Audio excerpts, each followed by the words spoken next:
directly, which you talked about. You see that now we have within the table itself a folder, and in this folder there is cost, which you can shrink, and you can see here the cost is in this folder. So this is how you can structure actually your files, folders with for you, the report field, the folders. You do that. You'll see that in this case too. And if you do this, you see that now this is also hidden. So that's what this is for. And under the formatting option, here this allows you to format your data. We will talk about this and use this later on, so I can show it to you when this is useful to do it here. But this is where you specify what kind of data type it is here, and also which is available here. So, and also what kind of format here. So how do you format this? For instance, as currency or decimal number, percentage, and so on. So this could be helpful here as well. Percentage format, you can also turn this on directly, and also if you want to apply thousands of separators at decimal places. So this complete area is about formatting the specific, in this case, the specific column which you have selected, or the specific columns you have selected. So multiple columns could also be used here. And under advanced, if we simply go there, you find additional things like sort by column. You want to sort by a specific column, the data category, which you talked about, for instance, which could be interesting or sometimes useful if you have geographical data to map it. Just in case a map is not working for you, it's also something you can do here specifically. But remember, you can also do this if you go back to the report view, and then in the ribbon bar, there's also the same option. So that's it actually for these properties. The other ones are not that interesting to us, and often they're not used so far. But the main point here really was to explore a little bit the model view itself and to set up our relationships correctly. And we talked about this, we have done it, and now we can dive much deeper into creating our first calculations index. So thanks a lot for watching, and I can't wait to see you in the next video. Until then, yes guys.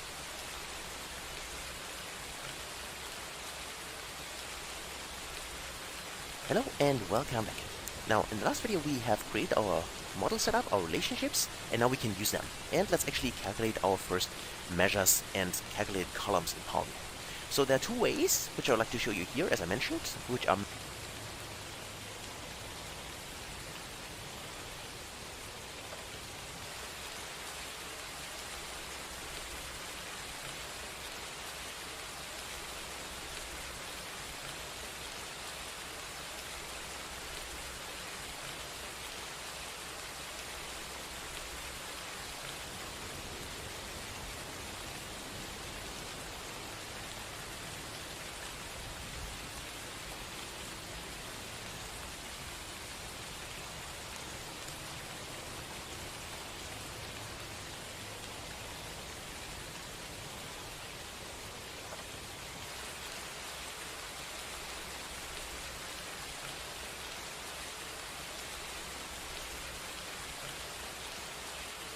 measures as well as calculated columns. So let's dive into that. At first let me go to the report view. And now let's actually go to transform data and go to transform data to open our Power Query editor. Hello and welcome back. Now in the last video we have created our model setup, our relationships, and now we can use them. And let's actually calculate our first measures and calculate columns in Power BI. So there are two ways, which I would like to show you here, as I mentioned, which are measures as well as calculated columns. So let's dive into that. At first let me go to the report view. And now let's actually go to transform data and go to transform data to open our Power Query editor. The first thing I'd like to show you how we can create transform data to open our Power Query editor. Go to transform data and go to transform data to open our Power Query editor. The first thing I'd like to show you how we can create calculated columns in Power BI. So if I go to my sales table here, I select this one here, then I can simply, to calculate my sales,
multiply the quantity column times the price column, right? Because this is actually the sales which then we have generated for each of our entries. Because to calculate my sales multiply, so here I select this one here, then I can simply, to calculate my sales multiply the quantity column times the price column, right? To calculate my sales multiply, I think I'd like to show you how we can include as well as calculated columns. So let's dive into that. At first let me go to the report. And now let's actually go to transform data and go to transform data to open our Power Query editor. The first thing I'd like to show you how we can create calculated columns in Power BI. So if I go to my sales table here, I select this one here, then I can simply, to calculate my sales, multiply the quantity column times the price column, right? Because this is actually the sales which then we have generated for each of our entries here in the sales table. So we can simply go to add column here, and under add column there is the option to add a custom column. So if you click on custom column here, create a new column in this table based on a custom formula. This is what we want to do. So we click on it, and then we see that a new custom column window appears here.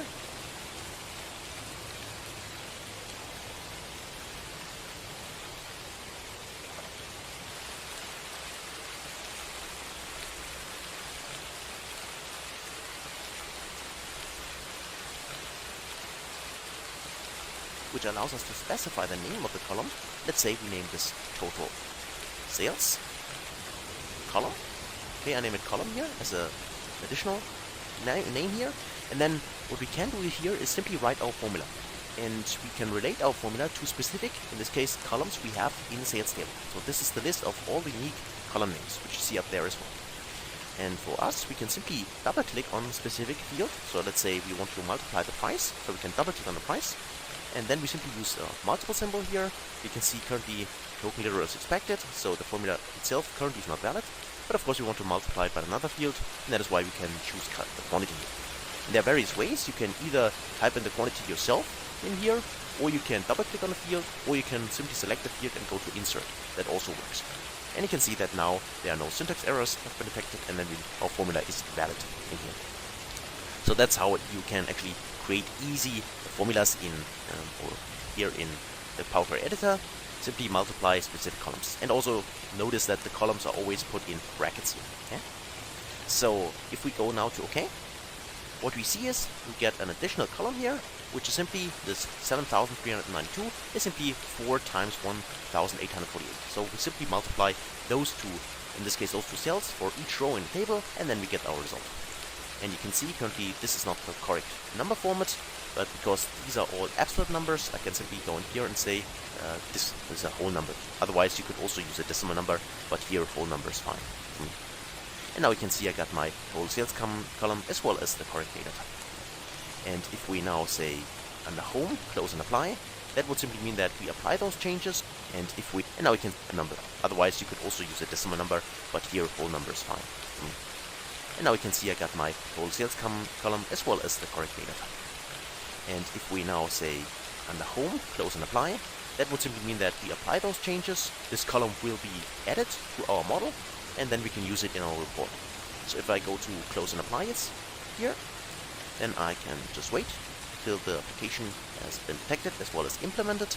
And now if we simply go into our sales table, maybe make this smaller and this smaller, and select our sales table, we will see here a new column, which is this one here, which is total sales column, right? So if I make this bigger, it's here, so you can see exactly that's the name we specified, and we have this column now available for us, and we can use it in our report.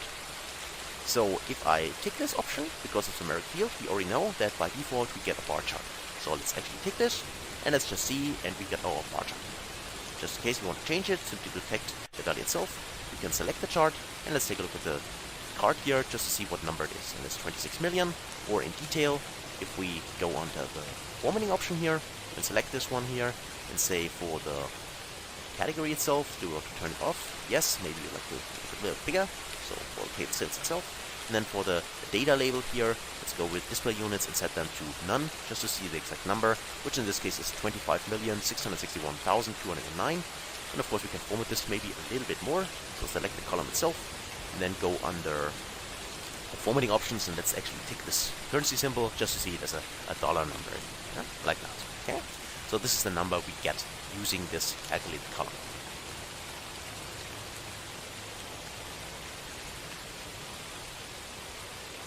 Yeah, like that. Okay. So this go under the formatting options, and let's actually tick this.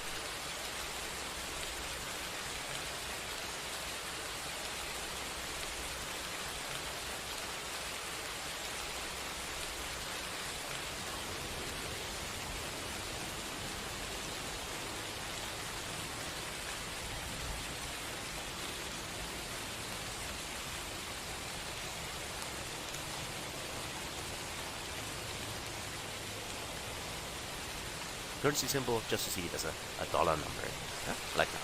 Okay. So this is the number we get using this calculated column. So that's fine, and that's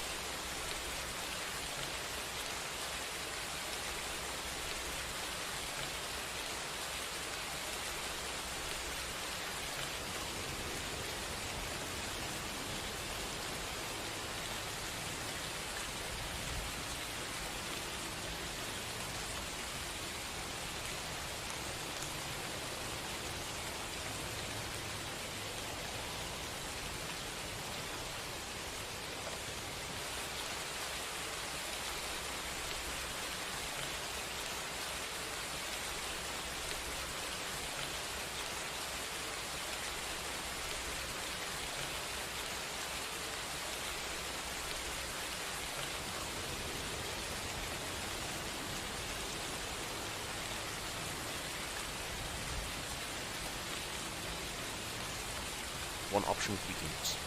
And also, let's actually maybe take this and analyze this in a table. We can do this by simply now choosing one of our other tables. For instance, here, our product table.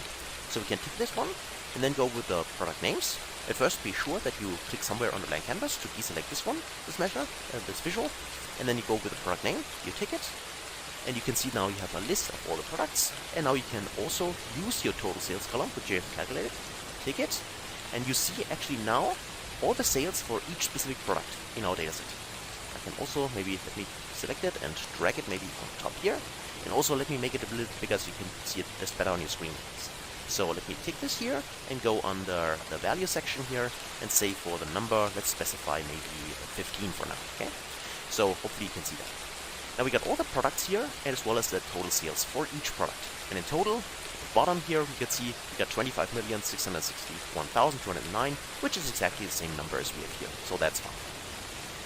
Now, the reason why this works here, so that we see basically here a breakdown of our sales for each product, is because we have set up the model relationship. So this is crucial here. If we go to the model here, we have from our products table the relationship here to our sales table. And only because we have set up this relationship here correctly between those two tables, the option here, and this works properly. So we get the correct sales numbers for the products. If we would not do this, if we go back to the model view, and let's actually maybe let me right click here and say I would like to delete this relationship. Just to show it to you. I delete it, that now the product itself has no relationship anymore to the sales table. And this means that now the product can't be used to filter the data in the sales table. So if we take a look at our view here, our report view, we see that now for each product we get exactly the same value. And this value is simply the total amount of sales. So 25 million, as we see here as well. Because we have deleted the relationship between the products table, where the product name column is coming from, and the sales table, where the total sales column is coming from. And because there's no relationship, then Power BI simply returns the total value for this. So it's also helpful to know later on if you have set up your own model and for some weird reason you get the same value for all the different types of products in our case you have, so whatever kind of dimension you use, then this is a sign that you have to check your relations in the model view, whether they are set up correctly. And if I use my product ID again, and I drag it and drop it onto product ID there, like this, and I set up the relationship again, just a second, there it is, it's one to many, and the columns are correct, that's fine. If we go back to the report view here, we now can see that we got the correct number of total sales here for each product name. Okay? So one additional thing here, which might be not exactly as we wanted to have it, is that the product name, as you can see currently, is not sorted correctly. because it starts with 1, then 10, then 100, and so on. So actually what I would expect when I want to sort it is I would like to see product 1, then product 2, product 3, and so on, right? So a sorting, a correct sorting. So also here a little trick for you. What you can do is then you go to the data view here, and you first of course select the product table. I've already done this here, so you can see the product here.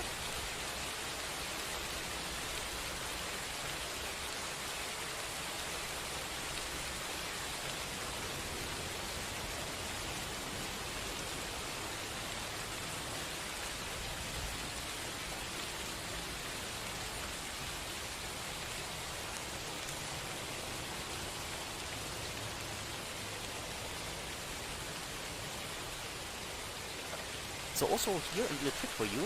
What you can do is then you go to the data view here, and you first of course select the product table. I've already done this here, so you can see the product here.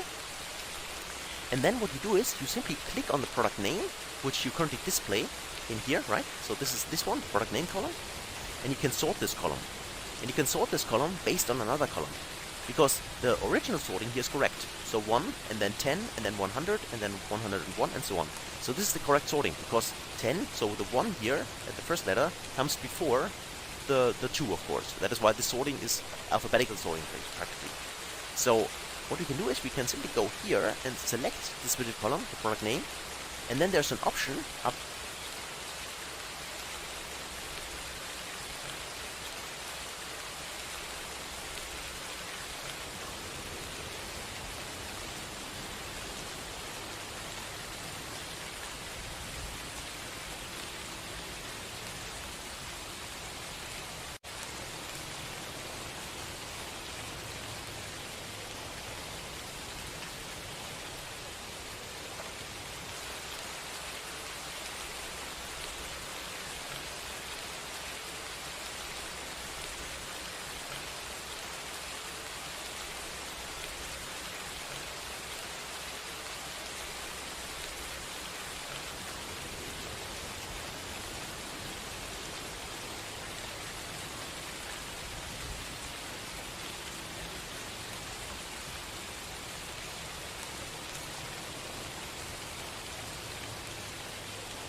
There under, in this case, the table tools, sort by column here. And if you do this and say I'd like to sort my product name based on the product ID, if you click this here, now the sorting will happen.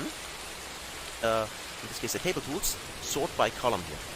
And if you do this and say I'd like to sort my product name based on the product ID, if you click this here, now the sorting will happen. And now if you go back to the report view, now you can see you got product 1, 2, 3, 4, and so on. So it's just for you just to know that you can sort a specific column, in this case the product name.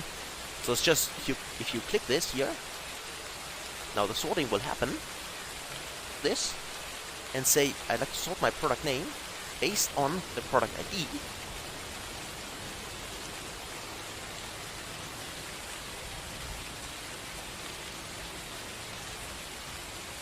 If you click this here, now the sorting will happen. And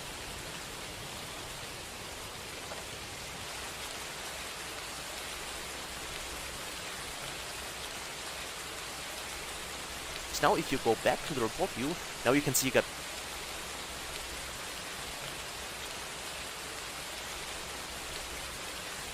product 1, 2, 3, 4, and so on. So it's just for you just to know that you can sort a specific column, in this case the product name, based on another column, which makes sense. And in our case, we're referring to the product ID, because the product ID order is correct, and that's why we had to sort the product name based on this product ID order. And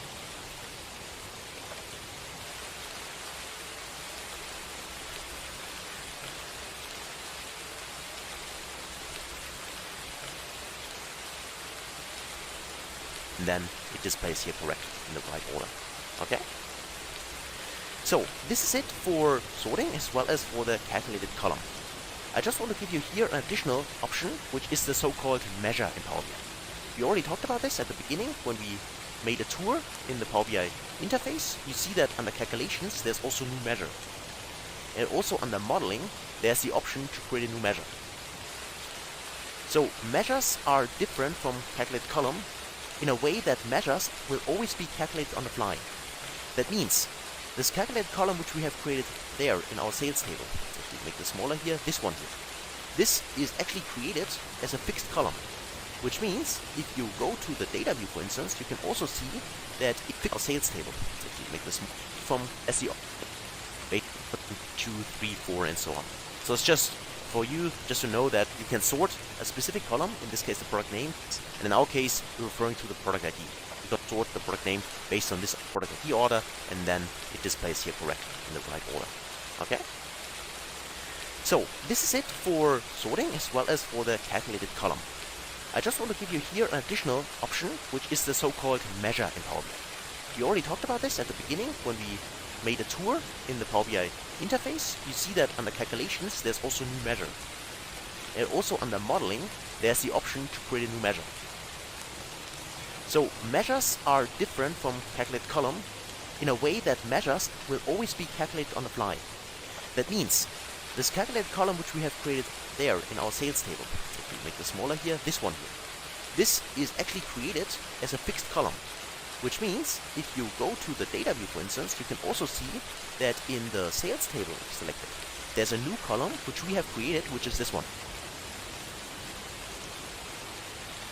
Right. That means this calculate column which we have created there in our sales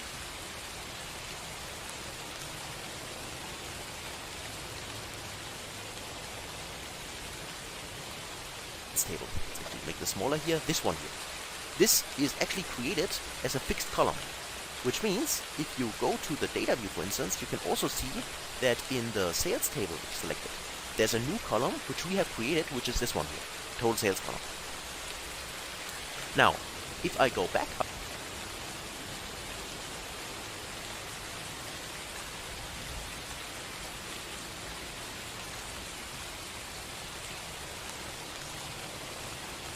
which is this one here, total sales column.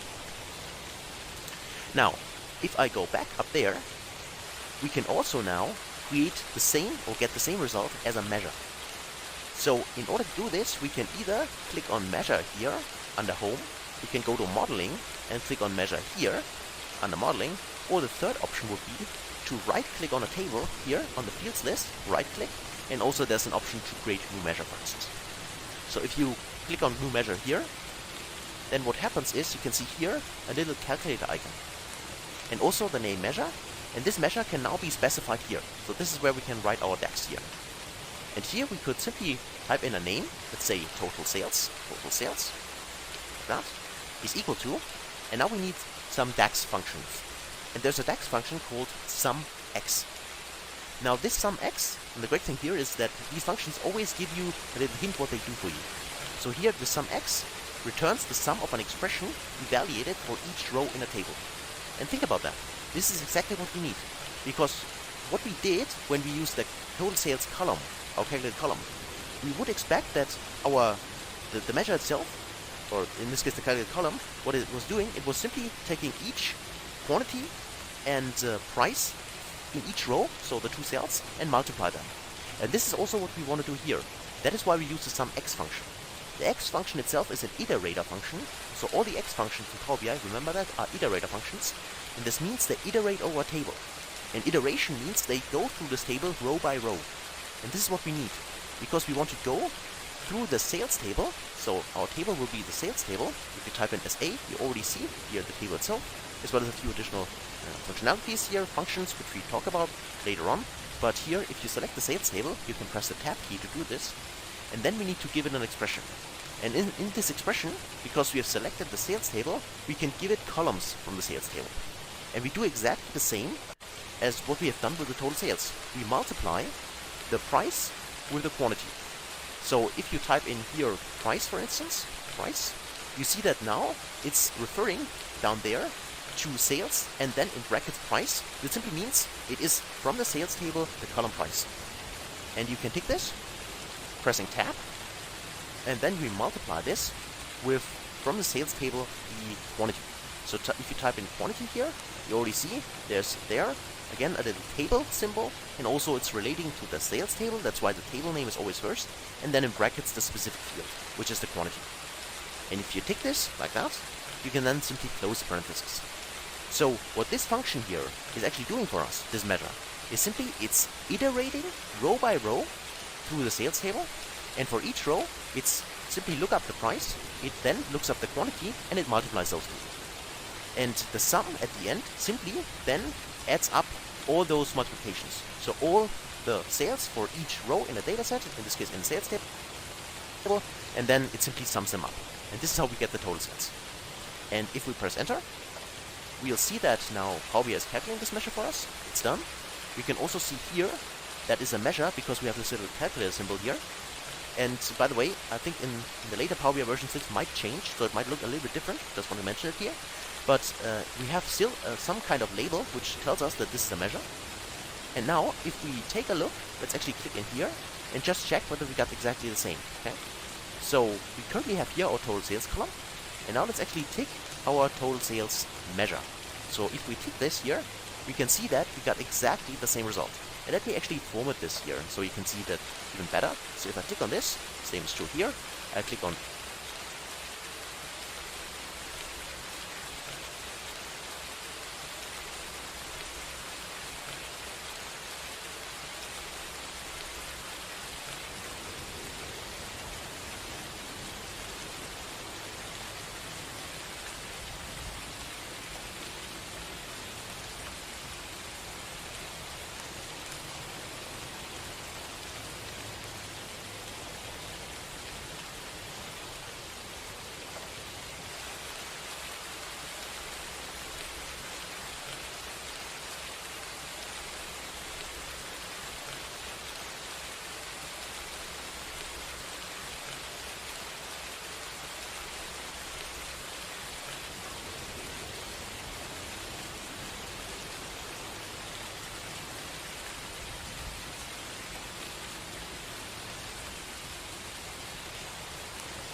on the dollar symbol, just to format the measure properly.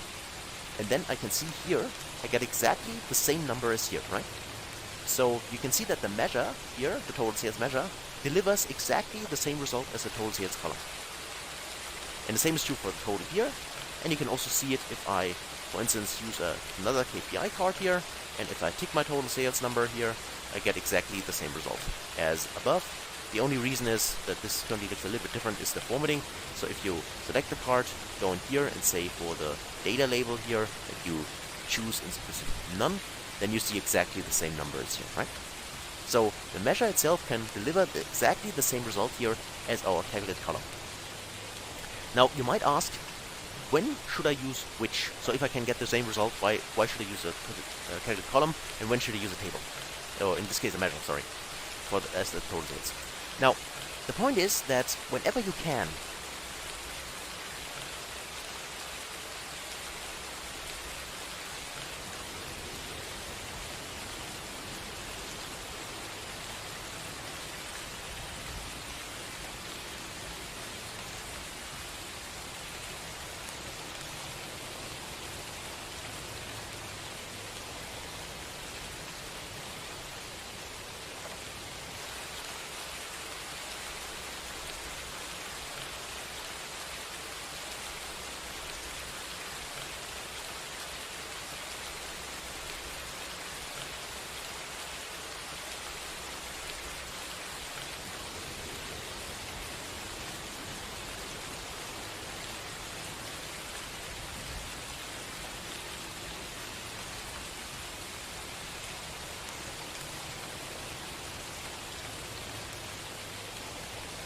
use measures. So not sales. The sum at the end.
and simply then adds up all those multiplications. So all the sales for each row in a data set, in this case in the sales table, and then it simply sums them up. And this is how we get the total sales. And if we press enter, we'll see that now Power BI is calculating this measure for us. It's done. We can also see here that is a measure because we have this little calculator symbol here. And by the way, I think in the later Power BI versions it might change, so it might look a little bit different. Just want to mention it here. But we have still some kind of label which tells us that this is a measure. And now, if we take a look, let's actually click in here and just check whether we got exactly the same. Okay. So we currently have here our total sales column. And now let's actually tick our total sales measure.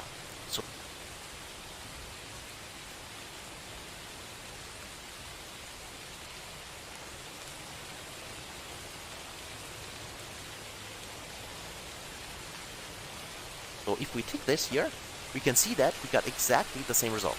And let me actually format this here so you can see that even better. So if I click on this, same is true here. I click on the dollar symbol just to format the measure properly. And then I can see here, I get exactly the same number as here, right? So you can see that the measure here, the total sales measure, delivers exactly the same result as the total sales column. And the same is true for the total here. And you can also see it if I, for instance, use another KPI card here, and if I tick my total sales number here, I get exactly the same result as above.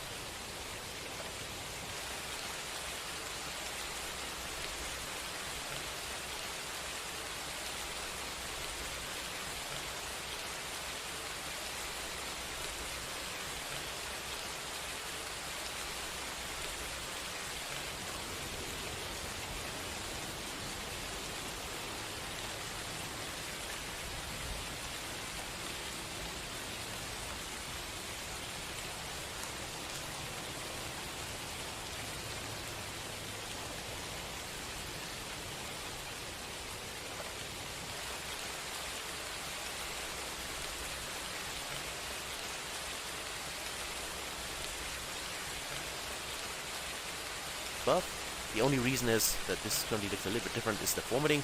So if you select the card, go in here and say for the data label here that you choose is none, then you see exactly the same numbers here, right? So the measure itself can deliver exactly the same result here as our calculated column. Now you might ask, when should I use which? So because measures on here. Basically what we did is we had then a new column in our sales table, and this is only additional, storage which we need in our model. So the more calculated columns you create, then the bigger the model size gets. On the other hand, for the measures, like the total sales here, we had no current additional column which is created. The measure itself will be always calculated on the fly. So the measure itself only stores the data in a way that if we visualize something, like for instance our table here for the product 1, then only if we put the total sales inside here, then this measure gets calculated correctly for, in this case, the product number 1. But otherwise, the measures do not create additional clutter or do not require additional storage in our model. That is why I would always recommend that go with measures. The only reason why also calculated columns exist is because some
sometimes you need to have a column, a calc column, as a dimension in a table, for instance.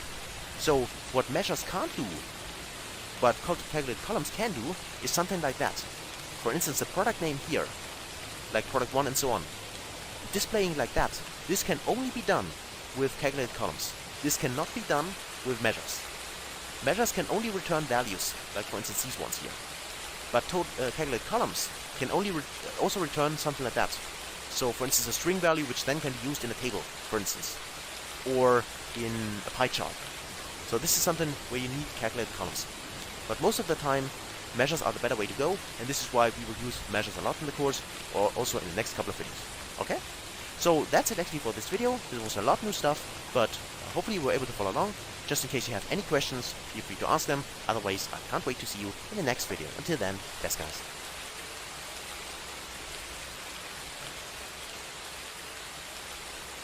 Hello and welcome back to this short video where I'd like to share a little trick with you.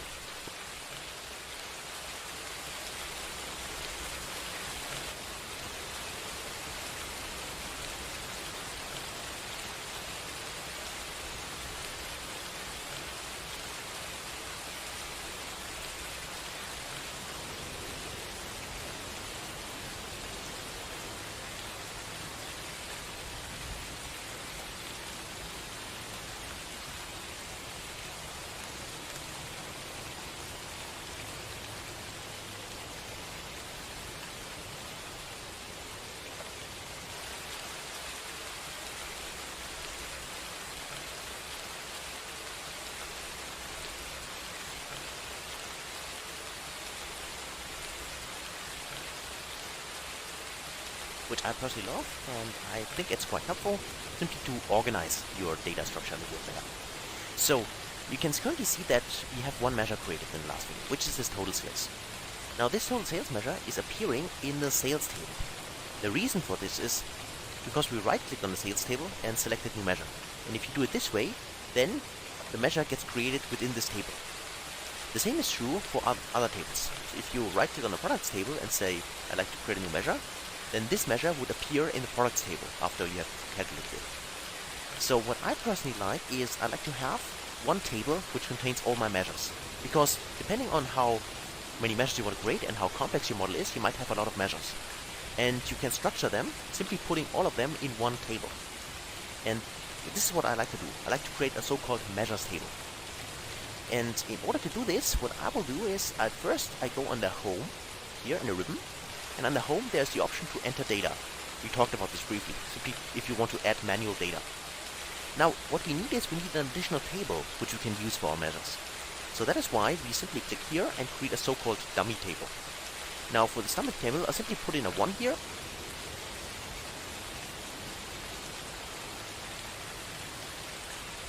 It doesn't matter what you put inside. And then you name this table. And here, I could name it measures like that, but then it would be measures number 2, because measures already reserved as a keyword for a table. So that is why I simply call this my measures. Okay, measures. Now if I click on load, I just need to wait a few seconds, and then you will see under the fields list that there will be a new table. And this new table will be called my measures. And there it is, this one, right? So this my measures currently contains one column, which is our dummy column. We had to create at least one column to create this table structure. Now what you can do is you can click on the measure, and you see if you select the measure, then there will be additional here, 2 additional ribbons here. And if you go to under the measure here itself, if you select measure tools, you find the home table. And this home table allows you, if you click on it, to select a different kind of home table. So where you want to put this measure. Instead of having the sales table, which is currently selected, I'd like to click on my measures. And if you do this, you'll see that total sales now simply gets put up there into the My Measures table. Now, if you now right-click on the column number 1 here, and then you say, I'd like to delete this, because the dummy column was only relevant to create the table itself. But now you can delete it, because you have the measure in this table. Click on delete. And this means that now we have a table which only contains measures, in this case our total sales. And now what we do is we can do a little trick. And this little trick works the following. You can currently see you still have here a table icon. But if you now shrink this field list, so you hide it, and then you open it again, click on it again, you see that now the symbol here has changed for these measures. And if you open it, you see that there's your measure inside. Now the My Measures here, the measure table, will always be on top, and it will also always have this little calculator icon. So this is a little trick which I like to share with you, how you can structure the model or the data, the field list here for you. Because now you can right click on this measure and always create your new measures inside this table. And this will mean that all the measures you create in the future will be in this measures table. So it's not required, it's just one little trick I like to share with you here because I personally like the structure. Okay?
So just in case you want to use it, then feel free to use it. And beside this, in case you have not done it so far, please click on Ctrl S or press the Save button up there, simply to save your model at least one time.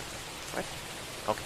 So that's it for this video. Hopefully that was helpful, and hopefully you can use this in your future Power BI projects. As always, thanks a lot for watching, and I can't wait to see you in the next video. Until then, best guys.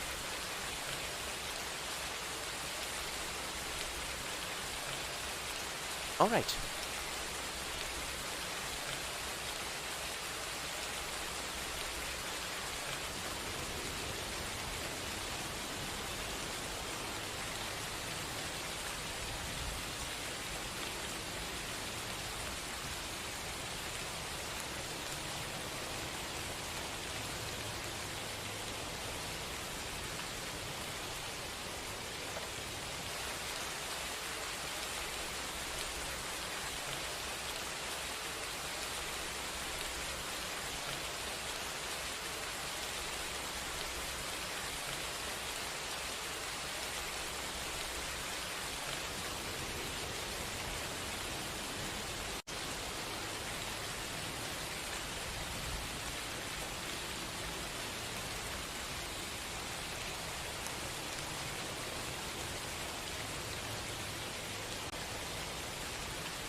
Let's dive a little bit deeper into measures.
Now, so far we calculated the total sales, and we have seen that the total sales measure exactly returns the same value as the total sales column.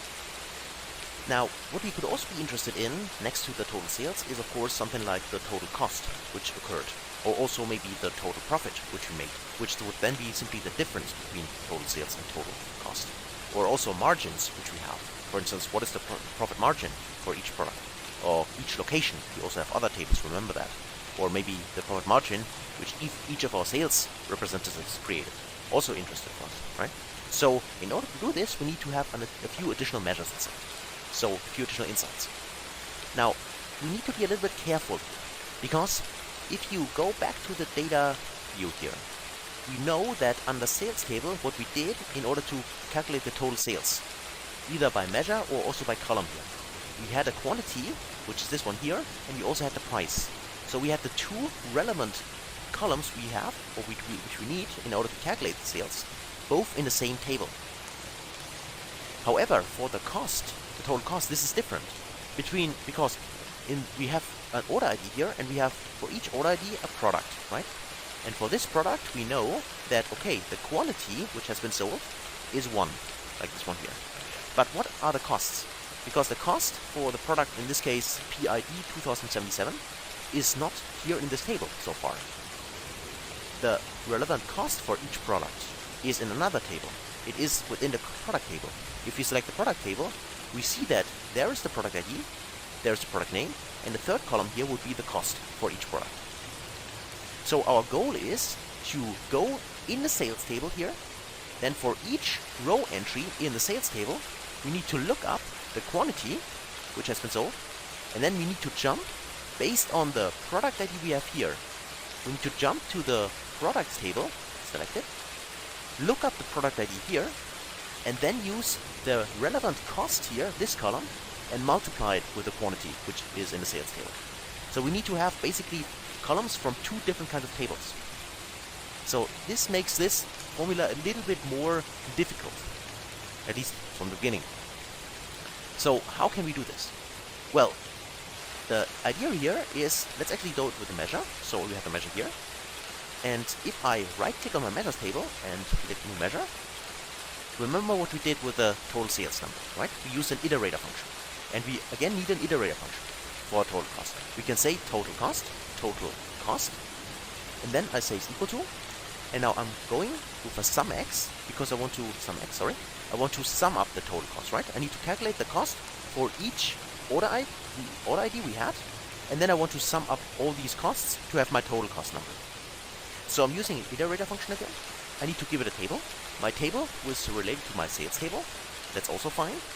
And now as an expression, I can refer to the quantity, and I can see I have my sales table and a quantity. So I can select this here. But now, watch what happens if I try to multiply this with the cost. So if I search for cost here, you will see that there is no cost. You can see that the proposals which we get here are related functions which exist, like cosineers and so on, but there is no cost. So currently, in the measure itself, we cannot relate to the, in this case, product table and get the cost from the product table, the specific cost column. And relate is exactly the keyword, because there's an additional function in Power BI, which is a so-called related function. So if you, instead of using cost directly, you simply type in related here, related, then you can tap it and you see what this does. It returns a related value from another table. Now, what is related referring to? Well, remember what we did when we set up our model. We created a relationship between the sales table, which we currently have here, and our product table. And because we have set up this relationship in the model view, now we can use the related function to use a column from a related table. And this table could be a customer, because we also link customer to the sales table. Could be from the dates table, could be from any table where we have relations to, with the sales table. But in our case, of course, we would like to have the cost. So type in cost here, and you can see that now Power BI is proposing here product cost. And this is exactly what you need. So we can press the tab on the keyboard, and then we can close this parenthesis here. This is my related function, and then of course I also need to close my sum x function. So I can also close the parenthesis on sum x function. And here we go. This is what we need. So we multiply within the sales table, we look up the quantity for each of our sales entries, and then we need to look up the relevant cost for the product which has been sold, and we can do this using the related function. And this related function here only works, let me actually press enter. So at first let's actually create the measure. We got the total cost measure here created. Now this related function again only works because if we take a look at our model view here, we have from the product table the relation to our sales table. And because this relation is in place, that is why we can use the related function and then calculate here our total cost. Using the cost column here from our product, multiply it by within the sales table the quantity for each product ID.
Okay? So this is the formula. Total cost has been created.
Of course, I can select it, go under, in this case, the measure tools here, and then I also like to see this as a dollar symbol, so I can pick this currency symbol here, and now it's also formatted correctly.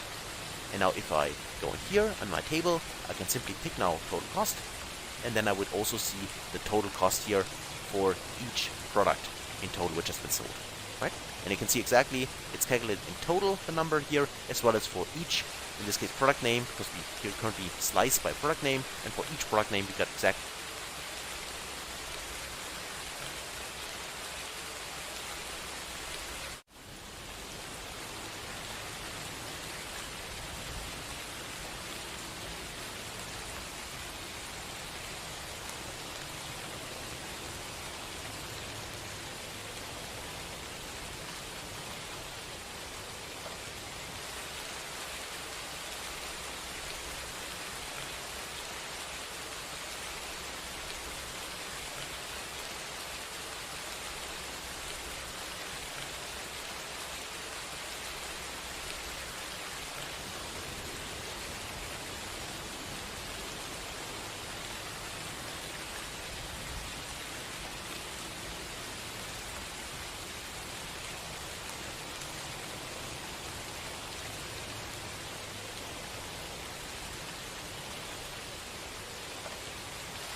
exactly the correct number of total cost.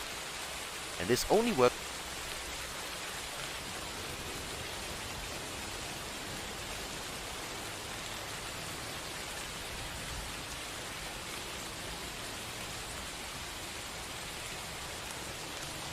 because you set up the relationship. That is why it's so crucial to have this model structure exactly the right way set up, because then you can build on this model structure. Okay? So please invest the time first simply to set up your model exactly the way you need it. Make sure there's best practice to have one-to-many relationships to your facts table, which is the sales table in our case. And then if you set up this model correctly, exactly the same structure you need it, then you can start creating your measures and do your visualizations properly. Okay? Now, this is it for the total cost. And now, in order to calculate the total profit, this becomes really easy. Because as soon as you have created the measures, like in this case, total sales as total cost, you can use them directly. So there is no need now to refer anymore to the columns directly. You can do referring to the measures. So I right-click on the measures table here and say new measure. And this new measure will be simply the difference between total sales and total cost.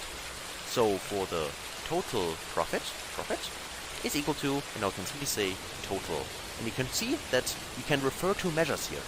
So I say I'd like to have my difference between total sales, and I simply subtract here the total cost. And you can see by default the measures are in a purple color. So now if you press enter, you're done, and you can see you don't get any issues here, no errors. And now if you select it first, go under measures and also make sure that this dollar symbol here, so let's say we sell our products in US dollars, and then if I click on the table one more time and also add my total profit in here, I can see that now I also have the total profit here for all my products. So the difference between 32,000, sorry, and so on, and this 263,000 is exactly this number. Okay?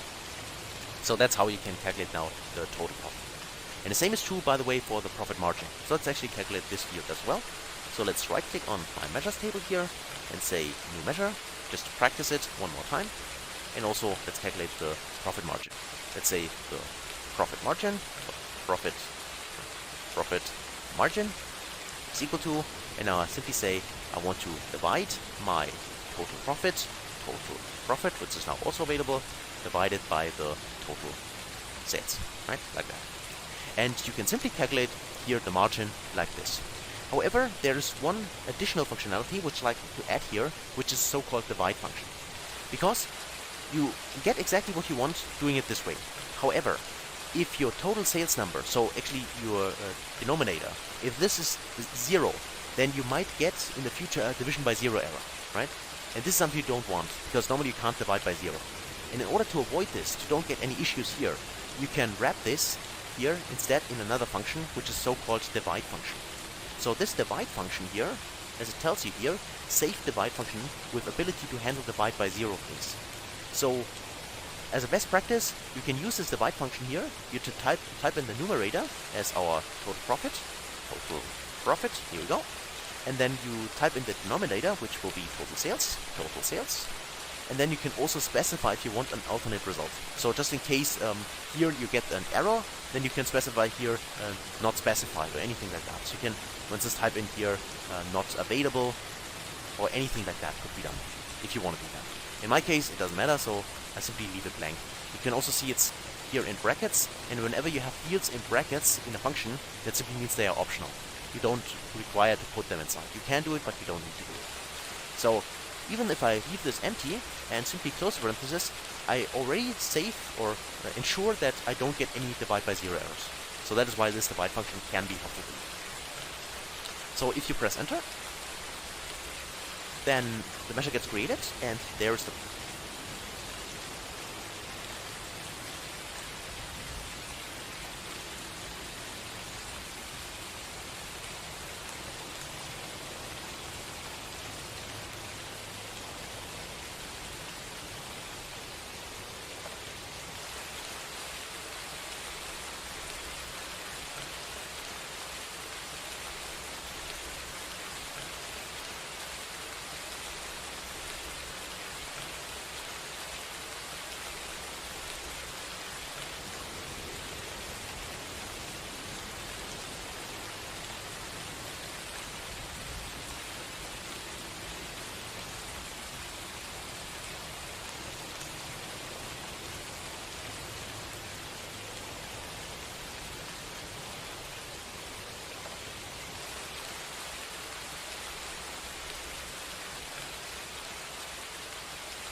profit margin, and of course I'd like to have my profit margin if I select it.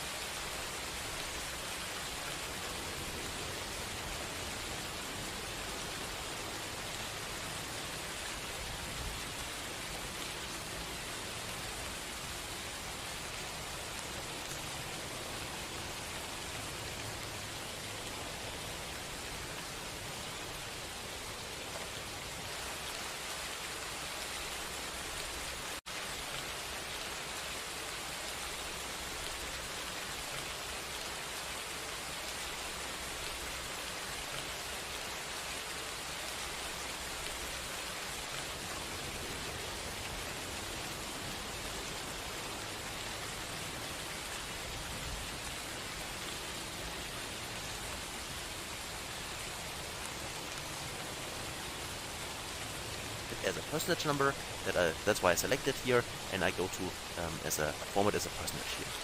And by the way, one more thing I'd like to show you.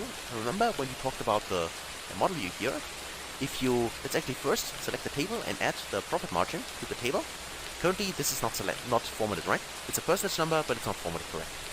So you can either select the measure here and go on the measure tools and say you'd like to format this as a percentage number.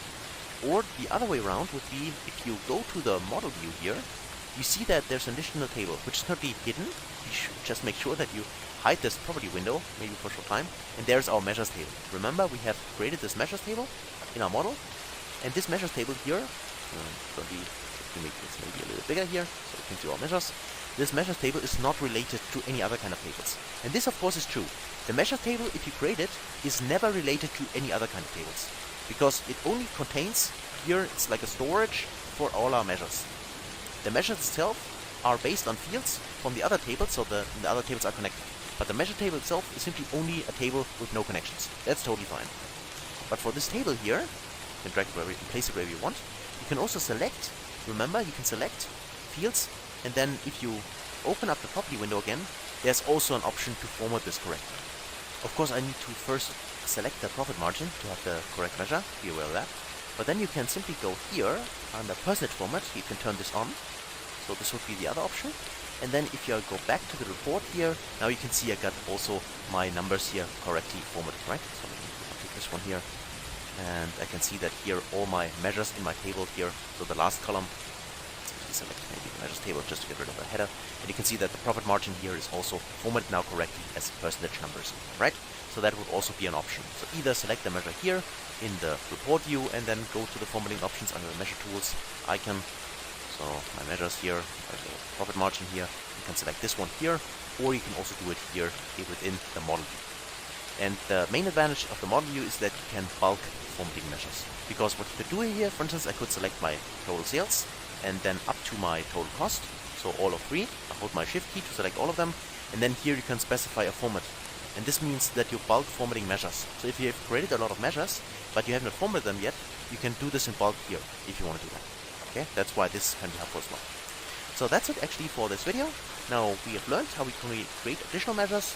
Be aware that when we're referring to columns which are not directly in the same table, and you want to use any kind of iterator functions like we have done for the total cost here, then we need to make sure that when we want to refer to other columns using this related function.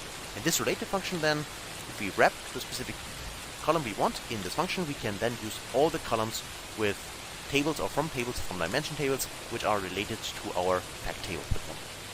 Here the sales table. Okay? So that's it actually for this video. Hopefully that was helpful. Hopefully you were able to follow along, and hopefully you followed along. And always, thanks a lot for watching, and I can't wait to see you in the next video. Until then,